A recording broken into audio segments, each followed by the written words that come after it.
شب برات کی جو عبادات ہیں، دیکھیں ویسے تو یہ ساری رات عبادت کرنے کی ہے، مگر علماء نے بڑی پیاری 6 عبادات جو فرمائی ہے، وہ میں 6 نوافل جو فرمائے پہلے وہ بتا دیتا ہوں کہ بندہ 6 نوافل پڑھے اس رات، اور وہ نوافل جو ہیں سبحان اللہ، بہتر تو یہ کہ عصر کے بعد سے ذکر و اذکار شروع کر دے، کوشش کرے کہ یاسین شریف پڑھ لے تو 10 قرآن پاک کا ثواب، تو سال کا آخری وقت ہے، تو یہ آخری لمحہ اللہ کرے آپ روزے سے بھی ہوں تو کوشش کریں کہ 13 14 15 شعبان، جہاں 13 تھی انہوں نے رکھا ہوگا امید ہے، ورنہ جہاں 14 ہے وہ ضرور رکھے، اور 14 15 شعبان کو روزہ رکھنے کا فائدہ یہ ہے کہ نامہ اعمال کا آخری دن بھی روزے سے ہو جائے گا، پہلا دن بھی روزے سے ہو جائے گا۔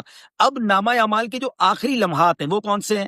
وہ عصر سے مغرب سے پہلے والے ہیں، تو اس میں تلاوت کر لیں، سورہ یاسین پڑھ لیں، استغفار پڑھ لیں، درود پاک کثرت سے پڑھ لیں، وہ وقت عبادت میں گزارے تو آخری لمحات بھی عبادت میں ہو جائیں گے۔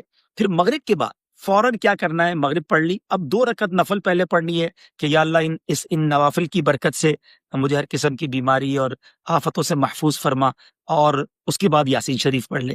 پھر 2 رکعت پڑھے کہ یا اللہ درازی عمر بالخیر عطا فرما، زندگی طویل زندگی خیر اور عافیت کے ساتھ مانگنا بھی کوئی حرج نہیں ہے، کیونکہ طویل زندگی ہوگی تو نیکیاں بھی زیادہ ہوں گی انشاءاللہ۔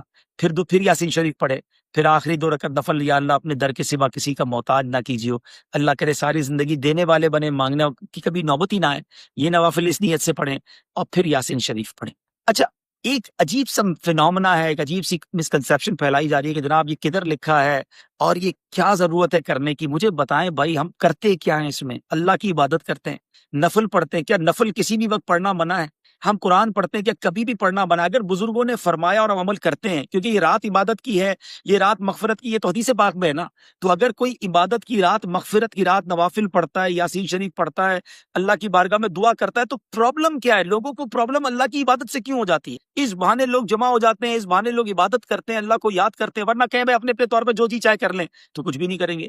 تو ایک اگر پلان کے ساتھ اللہ کی عبادت کر لی جائے، ہاں ہم یہ کہیں نا یہ واجب ہے، جو نہیں کرے گا وہ گناہگار ہوگا، پھر تو اعتراض بنتا ہے، نہ ہم نے واجب کا، نہ ہم نے فرض کا، نہ ہم نے سنت موقدہ کا، ہم نے کہا نفل ہے، بہتر ہے، پڑھے بھائی، فائدہ ہوگا۔ تو اس کی وجہ سے بتائے، بچپن سے ہم پڑھ رہے ہیں، لاکھوں لاکھ کروڑوں عاشقان رسول یہ پڑھ رہے ہیں، تو فائدہ ہی ہے نا۔